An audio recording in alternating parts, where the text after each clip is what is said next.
Kepulauan Bangka Belitung. Pembangunan smelter tersebut, kata Presiden Jokowi, merupakan bukti keseriusan pemerintah dalam rangka hilirisasi timah.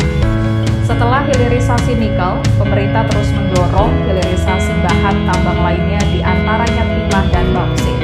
Presiden Jokowi mengatakan ekspor raw material atau bahan mentah harus segera dihentikan. Menurut Presiden Jokowi, bahan tambang sudah saatnya masuk ke industrial downstreaming sehingga memiliki nilai tambah. Presiden Jokowi berharap rencana hilirisasi timah segera terrealisasi supaya memberikan nilai tambah industri dalam negeri serta membuka lapangan pekerjaan yang besar.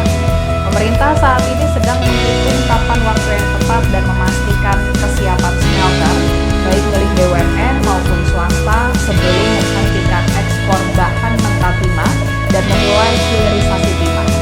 Penghitungan harus dilakukan dengan matang agar tidak ada pihak yang dirugikan.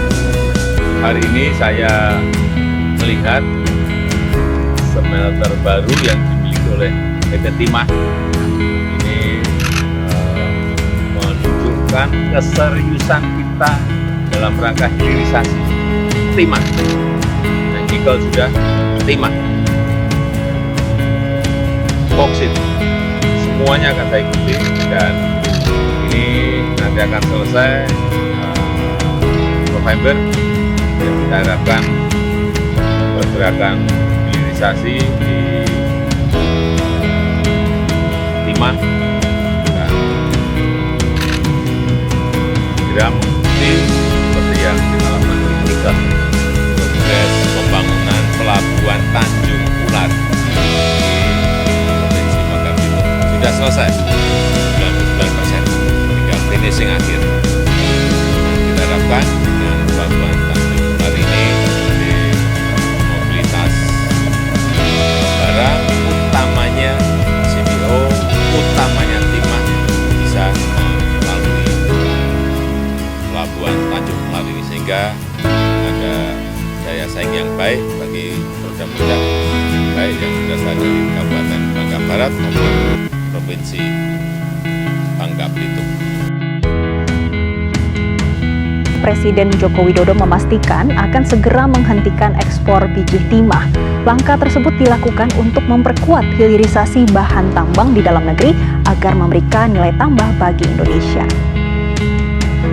Kepastian penghentian ekspor biji timah disampaikan oleh Presiden Jokowi setelah meninjau proses pembangunan pabrik pengolahan atau smelter milik PT Timah di Bangka Barat, Bangka Belitung, Kamis pagi.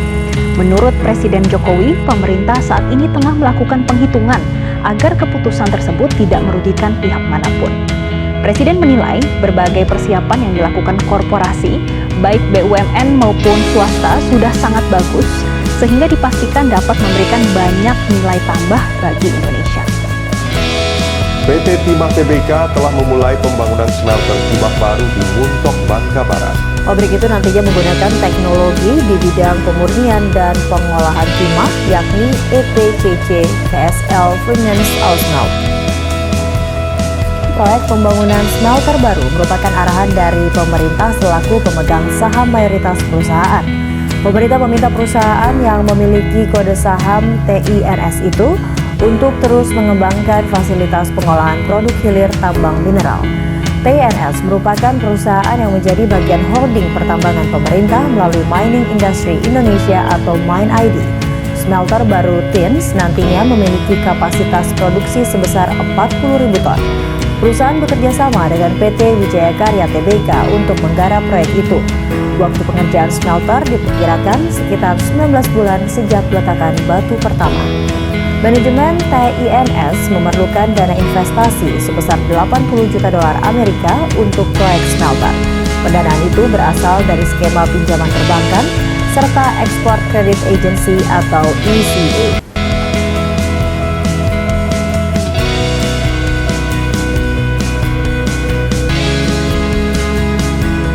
Sejumlah perusahaan timah swasta di Pangkal Balam, Bangka Belitung kembali beroperasi setelah terhenti selama 1 tahun terakhir. Bahkan 3 perusahaan di kawasan ini sudah berhasil memenuhi permintaan ekspor.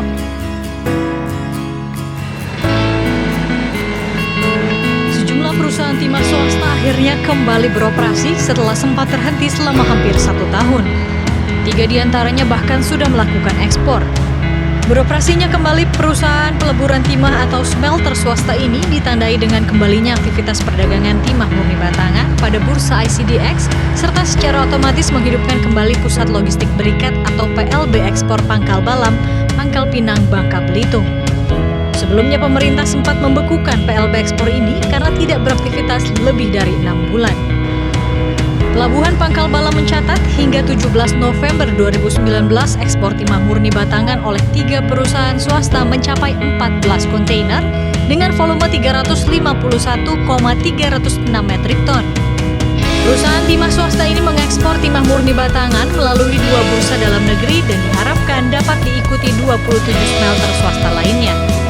Hingga kini, perusahaan tersebut masih berusaha melengkapi persyaratan pengajuan RKAB sebagaimana diatur dalam Peraturan Menteri ESDM Nomor 1806 Tahun 2018. Menggunakan TSL Osmel, smelter baru PT Timah Tbk siap tancap gas memproduksi 40.000 ton biji timah.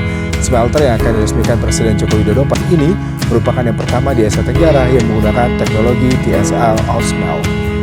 Fasilitas pengolahan hasil tambang atau smelter baru PT Timah Tbk terletak di unit metalurgi Muntok, Bangka Barat ini menggunakan teknologi top submerged lens atau TSL Osmel. Teknologi ini sudah digunakan oleh 5 smelter lain di dunia, namun untuk Asia Tenggara, PT Timah Tbk merupakan perusahaan pertama yang menggunakannya. Dengan transformasi teknologi peleburan ini, PT Timah Tbk diharapkan dapat memaksimalkan konsentrat timah kadar rendah. Dengan menggunakan biji timah kadar 40% TSL Osmel bisa memaksimalkan produksi hingga 40.000 ton per tahun dibandingkan menggunakan peleburan konvensional yang hanya 28.000 ton per tahun dengan kadar yang lebih tinggi 70%.